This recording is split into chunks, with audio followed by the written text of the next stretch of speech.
महाराष्ट्र मंडळ फ्रान्सला माझ्या मनपूर्वक शुभेच्छा. तुम्ही 10 वर्ष एक दशक पूर्ण करता आहात. माझी खात्री आहे की अशी अनेक दशकं नंतर ओलांडली जातील आणि निश्चितपणे एक मानसिक आधार ज्याला आपण इमोशनल कनेक्ट म्हणतो, हा अशा मंडळातनं जाणाऱ्या तरुणांना किंवा नवीन माणसाला निश्चित मिळतो. मी स्वतः पिलानीला महाराष्ट्र मंडळामध्ये या पद्धतीने गेलो आणि मला तिथं खूप उपयोग झाला आणि ही छोटीशी गरज असते पण ती अत्यंत उपयुक्त ठरते. महाराष्ट्र मंडळामध्ये काम करणारे जे कार्यकर्ते आहेत त्यांच्या सहकार्याशिवाय ते होणं शक्य नाही आहे. त्यामुळं त्यांचे ते सुद्धा कुठेतरी आभार मानले पाहिजेत.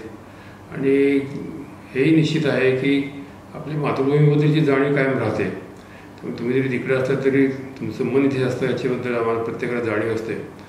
स्वतःसाठी आणि देशासाठी काय करू शकू हा विचार तुमच्या मनामध्ये कायम राहील आणि त्या दिवशी काही प्रयत्न कराल अशी मी अपेक्षा करतो.